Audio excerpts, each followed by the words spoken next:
Hey you! Welcome back to my channel. It's so good to see you guys back.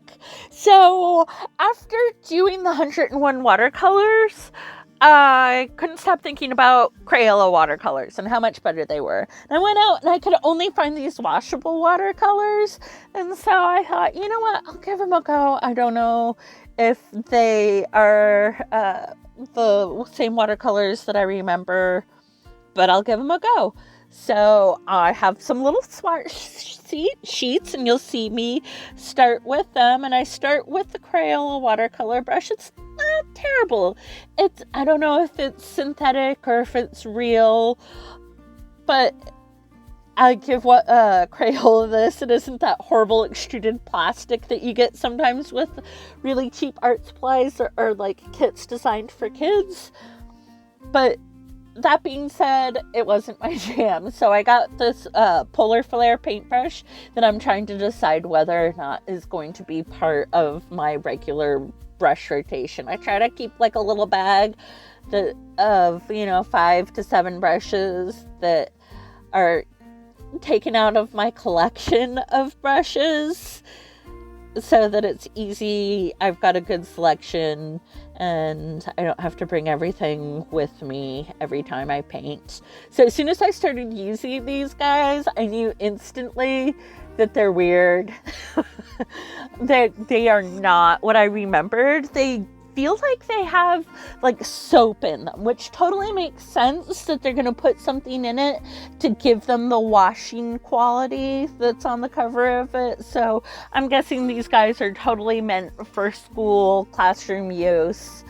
And having sent children home with stained clothing from paints, I totally understand you want the paint to come out of the cute school dress. So this is my cute light table. It's my travel version. I have a beautiful one that is the size of a little sheet of paper that my dad made for me in high school, but it's not easy to get to where I record these things. So my other half just bought it for me, and it's my grab and go, do it wherever I need to do it. As you can see, I am using a fine liner that is not a Micron or a Pentel. It's a King's Art, and I got it at Walmart, and I'm not mad about it, but I'm not gonna go and grab another set when I go to Walmart. I have these guys, the King Art ones, out because they're thicker ones, and it helps to fill in your thick lines. Okay, so you see the rectangle around the edge? You see how I did the 2 lines and then I colored in?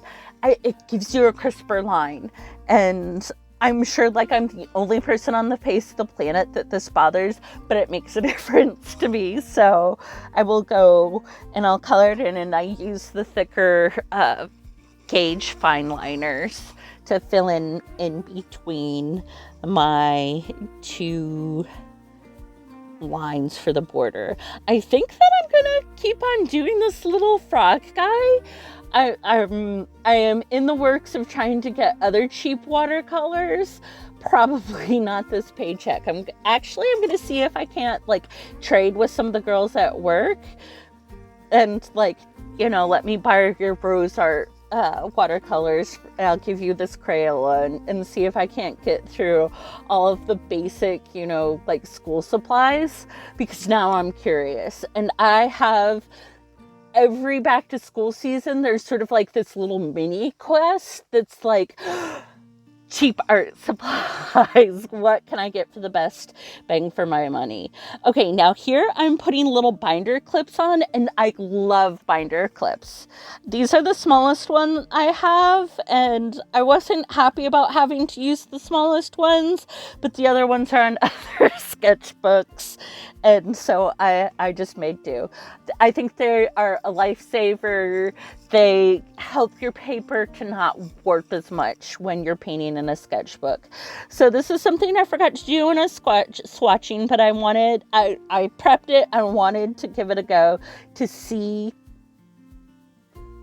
how the paper lifted up, or how the watercolor lifted up off the color and paper, and I'm not quite saying it right. I wanted to see if the color is stained, but they didn't. I think it has to do with them being washable watercolors instead of just watercolors, and so they lifted up super easy. Oh, so you can see the black. It is not like a bone black, which you get or a carbon black. It's not what you get in a lot of basic sets. Normally it's like that cold, austere black. And this set, it's like got this lovely warmth to it. I'm really vibing with it. I'm used to using just that, like, I am plain black, and now I'm like, maybe I need to go to the art store and get myself a different black to put in my like homemade palettes, because I really enjoyed it. So right now I think I added a little bit of purple to push it back from like cold colors recede into the background, and so I think I did, I don't know, maybe to like push it back. I don't remember. I'm going back and like watching myself paint, but that's what it kind of looks like to me. And so, okay, so I'm doing another layer with the black, and I'm not gonna lie, I really struggled with getting the dark. It was pretty much pure, and it isn't as dark a paint color as I'm used to getting with other brands of color from just dipping it straight out of the palette. I don't think I did another layer. I think it went dark enough for this painting. I didn't need that bottom asphalt stripe to overwhelm the painting, but I was a little bit disappointed about that. Oh, my hair dryer. For impatient people like me, I highly recommend having a hair dryer when you paint, especially with watercolors. They take longer to dry than gouache does. I also recommend having one just for art, so you don't have to like run back and forth, that you can just pull it out with your art kit. So you saw a while back, I wanted to make the frog with teeth, and I did, and it flashed across the screen, and it was terrible. It was so bad. I wanted to show, because I was totally focused on this frog having a big white toothy grin, and it didn't work. It looked like some sort of evil creepypasta thing, and so I went with the black mouth. I guess I could have gone with just like his whole mouth being white, but I figured what I have going on now is the more friendly version. And with the frog with the cute little blushies, we want the friendly version. Sometimes my sense of humor gets cheeky, but I really think my essential vibe is cute. And so I didn't want to go too far from that. And I'm going in with a cooler color for the shadowing on the bunny rabbit. There's my hair dryer. Every time I see it, I'm like, I need to buy an art hair dryer. I killed my art hair dryer. I carried a bottle of soda and one of my sketchbooks around at the same time. And the soda didn't explode, but it sweat. And the sketchbook absorbed it and got all wrinkly. And I left the hair dryer sitting on the sketchbook trying to dry it off. And it was too much for that poor $9 hair dryer. And I just haven't had the chance to go get another one. And doing cast shadows. And I think, the bricks. And we're almost done with that. I start off with the round because that's what I most commonly use. And then I switched over to the flat paintbrush, and it was so much easier. Sometimes a flat brush is just the right brush for the job. I don't normally paint with them. I'll occasionally do washes with them. I mostly tend to use them for lifting paint up. Okay, so there's a certain amount of it's handmade. It can be a little bit over the lines, and then sometimes it's just too over the line.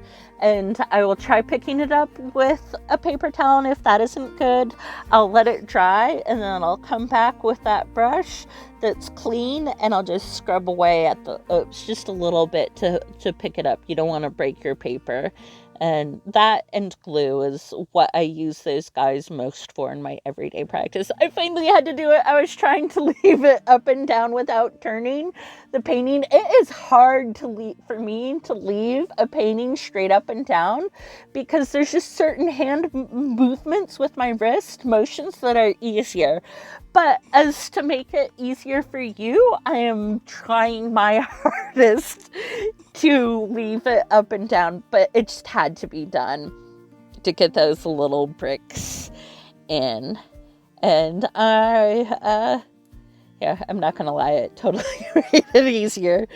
Sorry for the inconvenience of reviewing. And that's it. Overall, Crayola watercolors, washable, not terrible. They're not what I remember. They're definitely better than that $5 set I got through 5 and Below, but they're kind of weird soapy. So they're okay. In a pinch, you want to paint. I wouldn't feel sad by being like, yeah, they're not terrible. Till next time. Bye.